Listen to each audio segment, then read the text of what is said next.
Mati!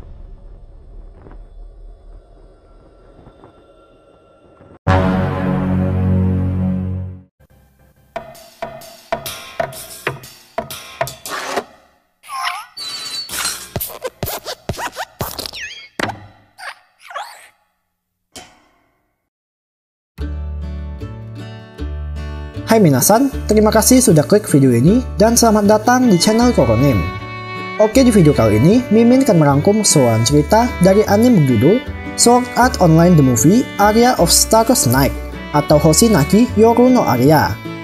Berbeda dari anime SAO biasa yang MC-nya terfokus pada Kirito, pada movie kali ini karakter utamanya akan tertuju pada Asuna, serta ada juga seorang karakter baru bernama Tozawa Misumi, di mana ceritanya sendiri menceritakan alasan bagaimana Asuna bisa terjebak ke dalam game SAO, perjuangannya bertahan hidup di sana, serta pertemuannya dengan Kirito. Oke, seperti biasa, jika kalian suka dengan konten seperti ini, bisa klik tombol subscribe yang ada di bawah. Dan Mimin juga minta like-nya sebagai uang parkir. Tanpa banyak basa-basi lagi, langsung saja simak ceritanya. Lanjut! Beta test 終了まで残り1分. Di awal scene, kita akan melihat 3 orang player yang sedang melawan seekor monster ular bertubuh samurai.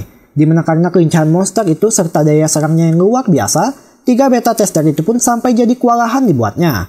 Tapi tiba-tiba muncul seorang player lain yang hanya dengan sekali tebasan saja berhasil mengalahkan monster itu. Dan cerita pun baru dimulai. Kemudian scene beralih ke kediaman Asuna, dan seperti yang kita tahu, Asuna merupakan putri orang kaya serta selalu hidup serba berkecukupan. Namun seperti kata pepatah bilang, uang tak bisa membeli kebahagiaan, terlihat hubungan antara Asuna dengan sang ibu agak kurang akur. Di mana watak sang ibu yang tak pernah merasa puas atau sekedar memuji hasil yang dicapai oleh putrinya, membuat sarapan bersama pagi itu terasa kurang mengenakan. Setibanya ke sekolah, bisa kita lihat Asuna merupakan pribadi yang ramah dan gampang bergaul dengan orang di sekitarnya. Yang hal tersebut sangat berkebalikan dengan satu siswi bernama Tozawa Misumi. Dijelaskan, Misumi merupakan murid terpintar seangkatan mereka, serta seperti memiliki aura yang membuatnya terasa sulit untuk didekati. Namun meskipun demikian, Misumi sebenarnya adalah seorang pro player Tekken atau Street Fighter dan sering menjuarai perlombaan di beberapa game center, yang kebetulan dilihat oleh Asuna hingga terjalinlah hubungan sebagai sesama gamer di antara mereka. Pasti di sekolah kalian dulu ada murid yang nggak pernah belajar tapi nilainya nggak pernah merah. Nah, seperti itulah sekiranya bakat yang dimiliki oleh seorang Misumi. Dan berhubung sebentar lagi game SAO akan rilis secara global, gadis itu pun mengajak Asuna supaya ikut bermain. Tapi seketika pula, Asuna kembali teringat dengan sosok ibunya yang pasti tak akan diizinkan. Sekembalinya ke rumah, saat kebetulan sedang masuk ke kamar kakaknya, disitulah Asuna menemukan sebuah nerf gear lengkap dengan game SAO hingga membuatnya jadi gelap mata dan ingin mencoba game tersebut.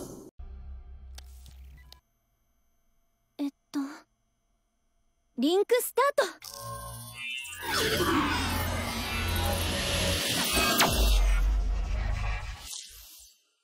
Dan disinilah nasib sial Asuna baru dimulai.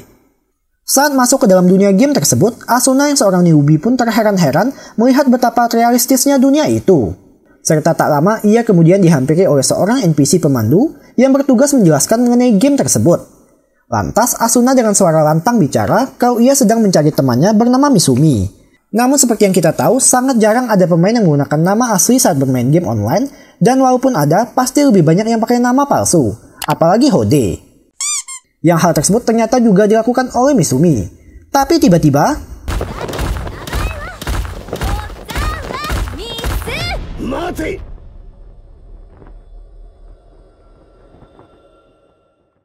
tanpa diduga, muncul seorang player di awal scene yang mengaku sebagai Misumi dan meminta Asuna untuk berhenti meneriakkan nama aslinya.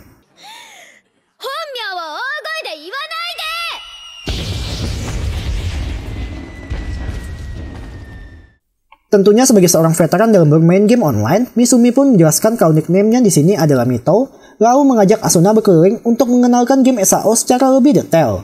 Terlihat mereka berdua pun pergi ke pusat perbelanjaan untuk membeli senjata, lalu dilanjutkan berkeliling kota hingga sore. Nah, disinilah momen tak terlupakan semua penonton SAO adalah ketika Asuna yang hendak logout, tiba-tiba tak bisa menemukan tombolnya, begitu pula dengan Mito. Serta di waktu bersamaan muncul semacam partikel cahaya menyelimuti tubuh mereka yang saat membuka mata ternyata sudah diteleportasi paksa di aula kota. Dan sama seperti cerita di season 1, muncullah sosok Kayaba Akihiko lalu menjelaskan kalau mereka semua takkan bisa lockout sebelum berhasil menyelesaikan 100 lantai. Dan apabila mencabut paksa atau mati di dalam game, maka gelombang listrik akan langsung menyetrum otak mereka hingga tewas.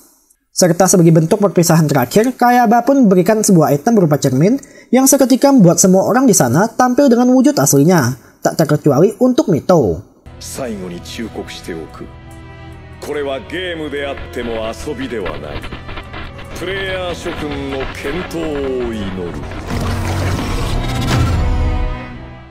Benar saja, setelah mendengar pengumuman tersebut, langsung terjadi kepanikan hebat dan membuat insting bertahan hidup seseorang benar-benar diuji. Dimana ketika melihat player lain pergi, Mito pun juga langsung mengajak Asuna berangkat karena tahu wilayah perburuan sekitar kota sebentar lagi akan diserbu, yang tentunya sangat tidak worth it untuk leveling.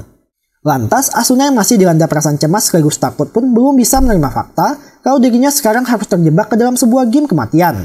Tapi beruntungnya berkat kehadiran Mito yang berjanji untuk selalu berada di sampingnya, Asuna pun akhirnya bisa bangkit dari keterpurukan.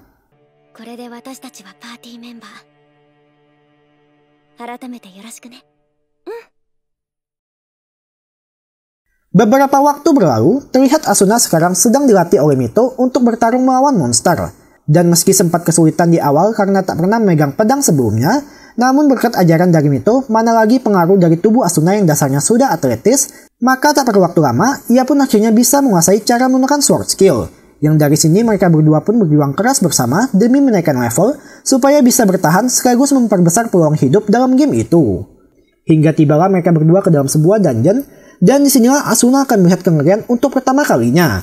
Dimana beruntung ia langsung dicegah oleh Mito ketika hendak membuka peti harta yang diduga adalah sebuah jebakan. Akan tetapi nasib player lain tak seberuntung dirinya yang membuat mereka pun harus dikeroyok secara beramai-ramai oleh monster hingga tewas. Dan Asuna serta Mito yang melihatnya pun tak bisa melakukan apa-apa selain diam bersembunyi lalu pergi.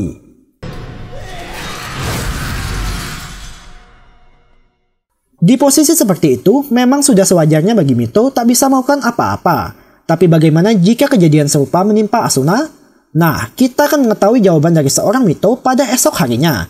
Dimana ketika mereka sedang berburu monster di area sekitar jurang, Mito yang kebetulan melihat sebuah monster langka membuatnya jadi tergiur dan memutuskan untuk berpisah sebentar dengan Asuna. Tapi itulah kesalahan terbesar yang harusnya tidak dilakukan, dimana meski Asuna seorang diri bisa mengalahkan para monster dengan mudah, tapi ia malah menyerang satu monster yang berkemampuan memanggil para monster lain hingga seketika membuatnya jadi terkepung. Sedangkan Mito yang berusaha menolong pun tanpa sengaja harus jatuh ke dasar jurang dan membuat mereka berdua jadi terpisah. Sontak melihat HP Asuna yang semakin menipis otomatis memaksa Mito supaya bergegas kembali ke atas. Akan tetapi Mito pun harus melalui rintangan keras yakni melawan monster tak terhitung jumlahnya, yang perlahan membuat HP-nya juga semakin terkuras. Sementara itu, kondisi Asuna kian memburuk karena meski berhasil melawan semua monster itu, tapi tiba-tiba muncul seekor mini boss yang otomatis membuat situasi Asuna semakin terdesak. Ditambah dengan Mito yang tak sanggup hati melihat Asuna mati di depan matanya, spontan membubarkan party mereka lalu kabur seorang diri. Dan apakah ini adalah akhir dari Asuna?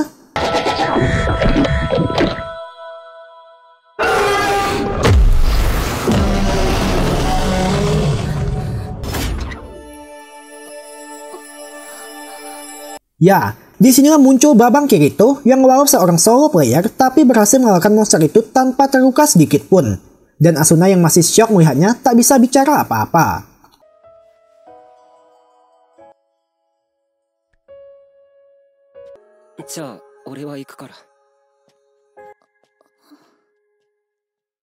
Sekembalinya ke penginapan, Asuna pun harus merasakan pahitnya dikhianati oleh sahabat sendiri. Ditambah ketika mendengar banyaknya pemain lain yang sudah tewas dalam permainan ini, semakin membuat dirinya kehilangan semangat untuk hidup.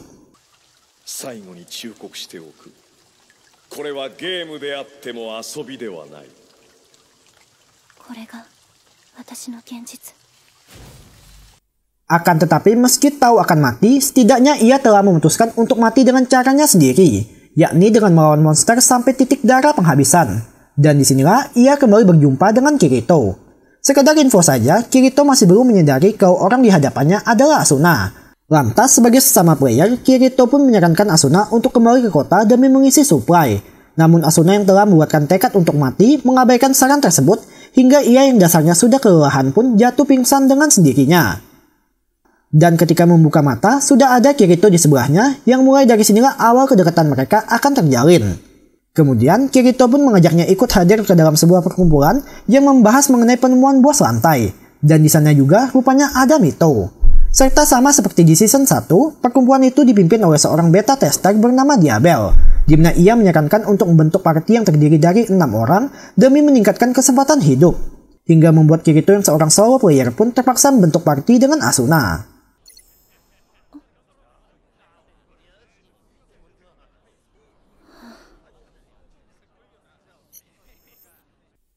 Malam harinya, saat semua orang berpesta sebelum bertempur habis-habisan besok, kita pun akan melihat Asuna sedang duduk sendirian di pojokan sambil memakan roti. Yang tak lama kemudian ia dihampiri oleh Kirito lalu membagikan krim padanya.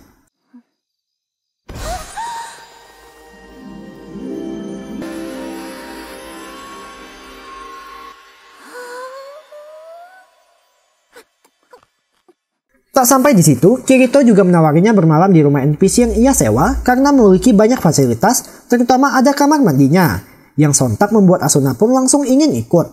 Singkat cerita, setibanya ke rumah yang dimaksud, Asuna pun langsung terharu karena untuk sekian lama akhirnya bisa membersihkan diri. Dan karena scene terlalu wangi, Mimin skip sampai keesokan harinya. Sembari berjalan ke tempat bos berada, Kirito pun menjelaskan strategi di mana mereka berdua akan melawan monster kecil supaya tim utama bisa fokus menghadapi bosnya.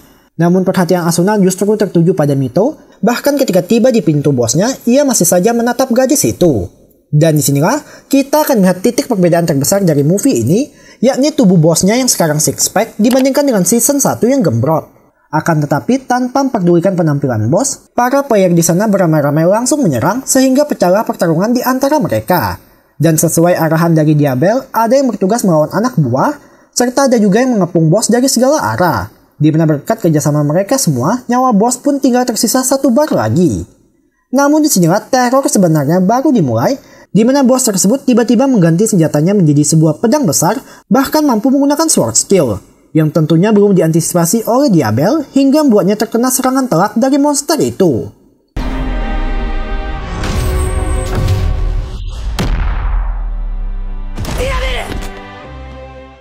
Tapi ketika Kirito hendak memberikannya potion, Diabel menolaknya lalu memberikan sebuah pesan terakhir.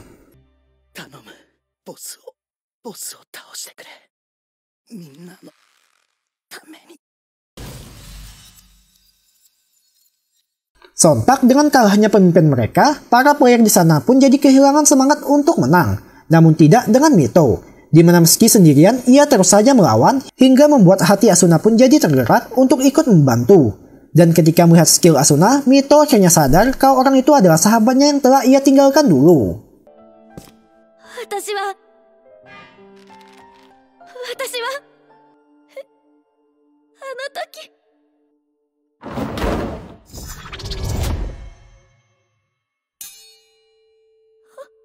Tanpa rasa marah, Asuna ternyata sudah memaafkan gadis itu. Tapi fokus utama saat ini adalah membantu Kirito yang sedang melawan bos seorang diri.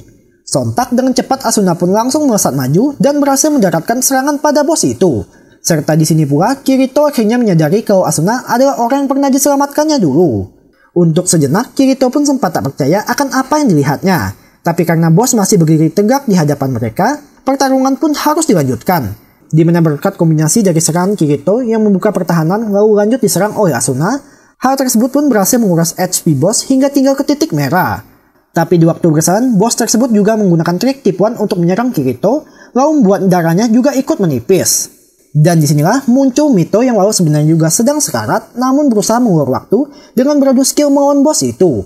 Dan hal tersebut berhasil memberikan celah bagi Kirito serta Asuna untuk melancarkan serangan terakhir.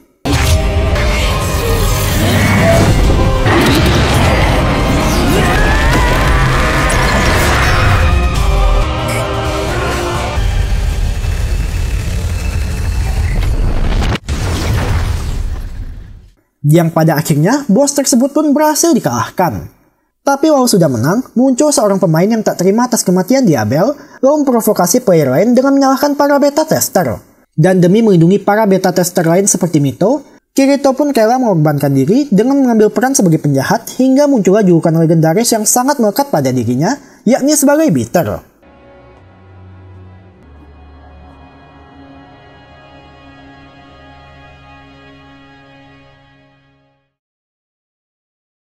Scene akhir menampilkan Asuna yang memutuskan untuk berpisah dengan Mito karena merasa telah menemukan tujuan baru dalam hidupnya, di mana ia pun sengaja mengikuti Kirito ke lantai selanjutnya dan petualangan mereka pun masih berlanjut. Tamat. Oke minasan, cukup sekian alur cerita dari anime berjudul Sword Art Online The Movie Aria of Stardust Night kali ini. Pesan yang bisa diambil dari tingkah Asuna adalah jangan memakai barang orang lain tanpa izin. Sekian. Jangan lupa untuk terus dukung channel ini dengan cara subscribe, like, komen, serta share yang banyak. Sore dewa. Mata nih.